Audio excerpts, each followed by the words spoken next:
Welcome back to Applied Mathematics. In this video, I want to introduce you to linear interpolation. We've previously seen that the process called linear regression will allow us to derive an equation to represent a function where we have some data points that fall in a straight line. If we have data points that do not fall in a straight line, there's a couple of other choices that we can make. The one that we're going to focus on here is the one called interpolation. And in order to do this, the first thing we're going to need is some data points. So let's go ahead and just set up. Let's try a different pen that's a little bit easier to read. Let's set up a quick table with some x and y coordinates. I'm going to put in 0, 0, 1, 1, 4, 2, 9, 3, and 16, 4. If you are paying attention, you might have recognized that I've taken all of my x values and I've taken their square roots to get the y values. These are all in the first quadrant, so I'm going to draw out an exaggerated first quadrant graph. Mark in some labels. And plot our points. 0, 0. 1, 1, 4, 2, 9, 3, and 16, 4. The first thing that you should notice looking at this data is that it's definitely not going to fall in a straight line. Sure, the outer ones might be kind of close, but then these first ones are very much not on the same line. So we know that the linear approach is not going to work. If I jump over to Desmos, you can see that I have this same data plotted here, and I've also had Desmos create a regression line. You can see from the regression line that the points here are very much not falling into the pattern. If you aren't sure whether this is going to be something that will work well as a linear regression, that's where that residuals comes up. If I go ahead and hit this plot button next to E1 in the residuals, you'll see that that adds an extra column onto our table, an E1 column. I'm going to go ahead and hide the original data, hide the line, so we can just look at the residuals for a bit.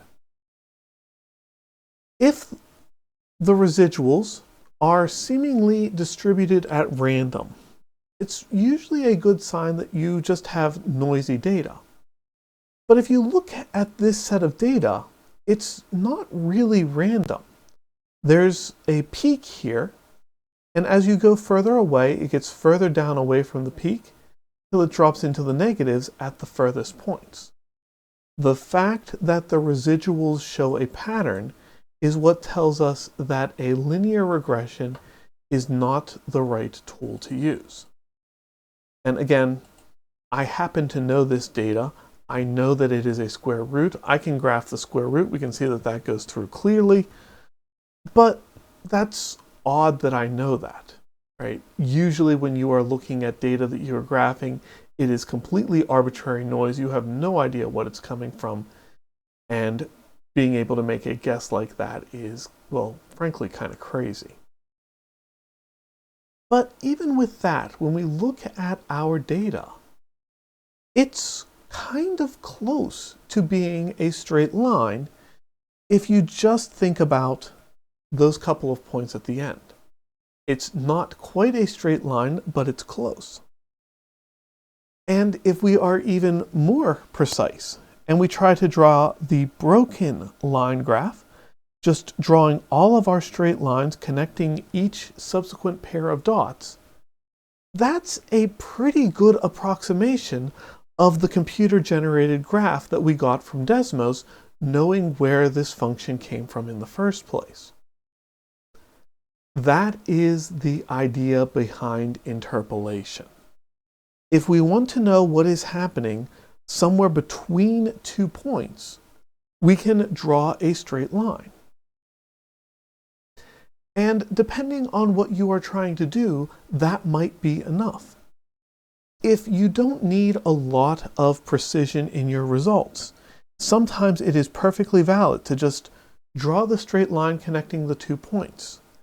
And now if I need to know what this function is doing at x equals 12, I can read that off of the y-axis, and I can see that it's about 3.5.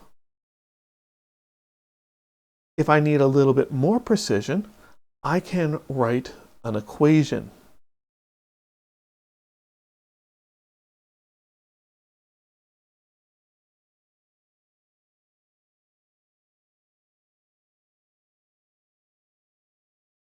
The equation I'm going to write is called the point-slope form of a line. It's generally given in the form y minus y naught is equal to m times the quantity x minus x naught. And so what we're looking at is the slope. If we want to draw a line between two sequential points, we calculate the slope between those points. Remember, slope is y2 minus y1 over x2 minus x1. And if I'm looking between these 2 points, that's going to be 4 minus 3 over 16 minus 9, which comes out at 1/7. So we want 1/7 of the distance from our x beyond wherever we wanted. So if I wanted to know what's happening at x equals 12, well, I'm really looking back to the previous point, which was 9.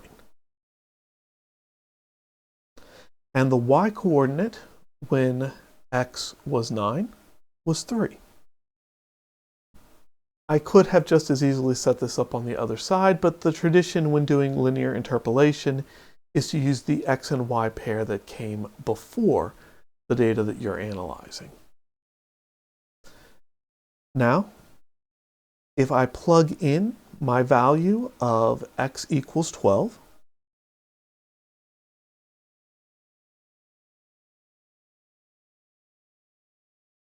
and if I plug in the value like I said I was going to, I plug in x equals 12, x naught, the initial point, is the point that is in the data set, that's 9 in this case, and then I can plug this all into a calculator. 12 minus 9 is 3.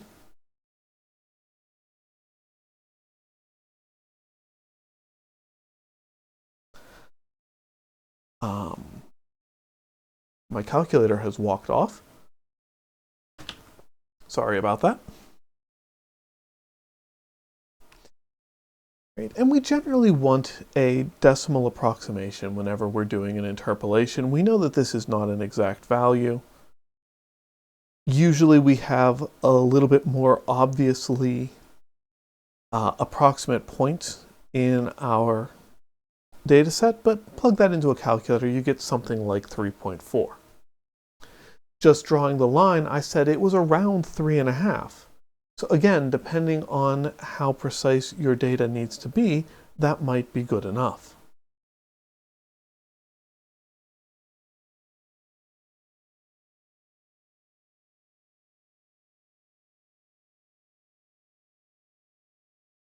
Let's look at another example. Instead of being abstract, this time we're going to be looking at distances. Perhaps those distances were measured in centimeters, and we're going to be looking at temperatures, which were measured in, I don't know, Celsius degrees. We'll do metric units for this example. So I have a boiler that is heating water near but not quite to the boiling point. And I have set up an experiment where I have placed my thermometer or my temperature probe certain fixed distances. So I get out my meter stick, I measure right up against it, I measure 1 centimeter back, I measure 2 centimeters, 3, 4, 5, and 6 centimeters back. I record the temperature for each one. Each of these distances is measured to the nearest tenth of a centimeter. Each of these temperatures is measured to the nearest Celsius degree. Just looking at this data, it's not immediately obvious But I can always punch things into Desmos. And here, I don't remember if I've shown this before, but if you go into the controls here, you can set your minimum and maximum values for x and y. So if I want to go, say, somewhere between -1 and +10 for x, and maybe between -10 and +100 for y, that's a range that I know contains all of my data and also contains the x and y axes. That data kind of looks linear-ish, but not quite. So again, I've labeled here my distances as x1, my temperatures as y1. It doesn't really matter which one is which. I can try drawing out a regression line. Whenever I draw out a regression line, I'm going to check the residuals. And when I'm looking at those residuals, that really looks like a pattern to me. Right. So again, we're looking at the residuals on the graph, which are way down here. And notice that they come up, they go down, and then they go back up. That's kind of a sinusoidal pattern. And the fact that there is a pattern, it does not appear random, is my indication that linear regression was a bad choice.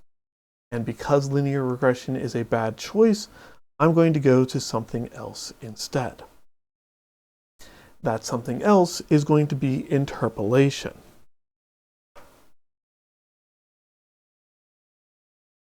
So to do some interpolation, first we need a question.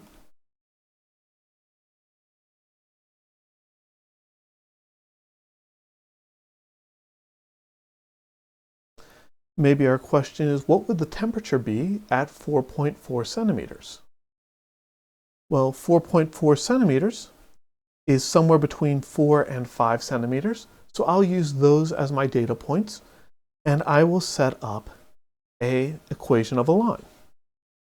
Our slope, I'm going to use temperature as my y variable, so that's going to be 44 minus 53, and then my x variables will be distance, that's going to be 5.0 minus 4.0. That is -9 over 1.0, which is just -9. Now my equation will be y minus the y value to the left. Again, remember y value was temperature. That's y minus 53 equals our slope, -9, times the quantity, x minus our x value to the left, which was 4.0.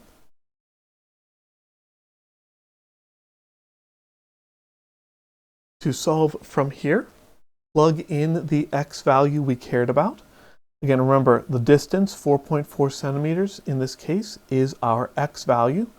So I plug it in on that side. Y minus 53 is equal to -9 times 4.4 minus 4.0. I could do that in a couple of steps, but my calculator will let me do the whole thing at once.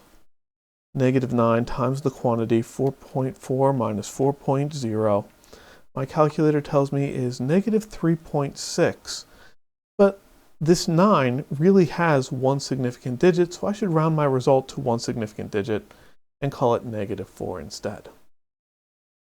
Then to get y by itself, I add 53 to both sides of the equation, which gives me that y equals 49. Finally, to answer the actual prompt, I remember from my table that I have scrolled off screen, my temperatures are all given in degrees Celsius, and so my result, which is a temperature, must also be in degrees Celsius. At the position of 4.4 centimeters, I expect a temperature of 49 degrees. We can also do this the other way. Let me copy this table of data. You probably wouldn't need to do this because it would all fit on one page, but I'm a little bit more limited, so let's copy that, paste it down here, and answer a new question.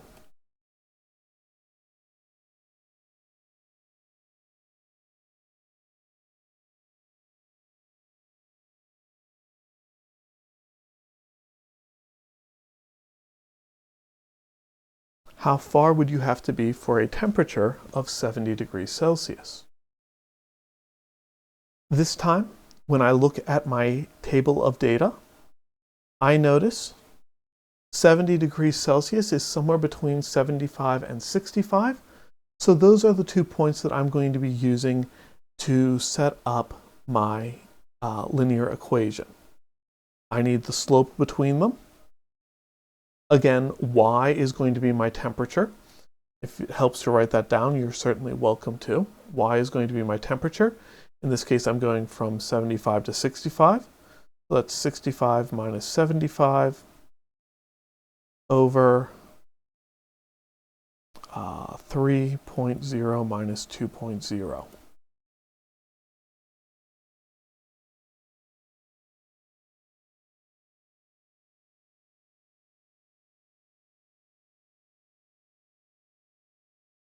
And I get that the slope here is going to be negative 10. And yes, both of those digits are significant. Sometimes that makes a difference, sometimes it does not. I think we only really need one significant digit because everything else will work out, but it doesn't matter. It's what we have, we should keep it. All right, so y minus the y coordinate, the temperature that was to the left, 75, equals our slope, negative 10, times x minus the x coordinate of the point that was to the left. That was the distance of 2.0 centimeters. There's our equation. Plug in the thing we know. The thing we know is a temperature. Temperatures were our y values.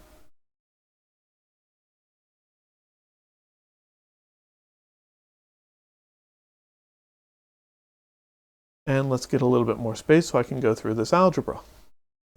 70 minus 75 is negative 5.